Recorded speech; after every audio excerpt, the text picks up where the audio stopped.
ওই যে দেখ, এটা কি কাকতাড়ুয়া না? হ্যাঁ, চল একটু দেখি। কাকতাড়ুয়া, কেমন আছিস তুই? আচ্ছা, তুই যে গরমে দাঁড়িয়ে থাকিস, তোর কি খারাপ লাগে না? তুই কি আমার মতো একা? আহারে, কি সুন্দর একটা কাকতাড়ুয়া। কাকতাড়ুয়া কি আমাকে জড়িয়ে ধরলো, নাকি আমি ভুল বুঝছি? আবার দেখি তো। কাকতাড়ুয়া তো সত্যি সত্যি আমাকে জড়িয়ে ধরলো মনে হয়। লিমা, এই লিমা, কি হয়েছে? এই কাকতাড়ুয়াটা আমাকে দুইবার জড়িয়ে ধরলো। ধরবো কা? তুই ভুল বুঝতেছিস, কাকতাড়ুয়া আমাকে জড়িয়ে ধরতে পারে না। আরে না রে বাবা, সত্যি বললাম, কাকতাড়ুয়া আমাকে জড়িয়ে ধরেছে। লিমা, আমার মনে হয় কি এখানে মনে হয় ভূত আছে। ভূত?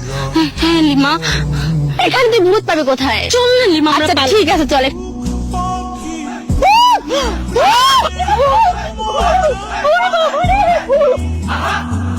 কি ঢাকা ফেরত সুন্দরী, কেমন দিলাম? হ্যাঁ কাজল, তোর কি খুব কষ্ট হইতেছে? স্যার, স্যার কি বাড়িতে আছেন? স্যার, নয়ন ভাই মাস্টারকে তো বাড়িতে নাই, অনেকক্ষণ আগে বাড়ি থেকে বের হয়ে গেছে, এখনো বাড়ি ফিরে নাই।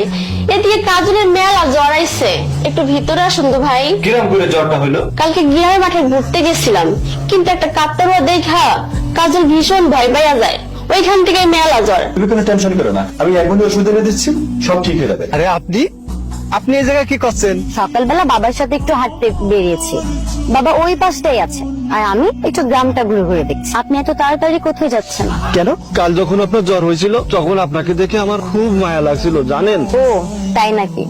আপনাকে দেখে আমি কালকে ভীষণ অবাক হয়েছি। আপনি যে এত দায়িত্ববান ছিলেন তা আমি আগে বুঝিনি। আপনি যে এত সুন্দর টেক কেয়ারিং করতে পারেন। আপনার জ্বরটা না আমার কারণেই হয়েছিল তাই। আপনার কারণে মানে? হ্যাঁ, যে কাকতাড়ুয়াটা দেখে কালকে আপনার ভয় পেয়ে জ্বর আসছিল, সে কাকতাড়ুয়াটা আসলে আমিই ছিলাম। আর কখনো এমন ভয় দেখাবো না, এই যে কানে ধরে বলছি। রাগ করতাম, কিন্তু আপনি সত্যটা বলেছেন তাই বলে আর রাগ করলাম না। তাহলে আজ থেকে আপনার আর আমার ঝগড়া নেই? না নেই। তাহলে আজকে তো আমরা জাস্ট ফ্রেন্ড। না, জাস্ট ফ্রেন্ড তো অনেকেই হয়, কিন্তু সত্যিকারের ফ্রেন্ড হয় কয়জন? মানে আপনি আমার সত্যিকারের বন্ধু হবেন? হ্যাঁ, সত্যিকারের সেই বন্ধু হতে হবে যে বন্ধু বিপদে পাশে থাকবে, সবসময় আমার সাথে থাকবে, ওই বন্ধু।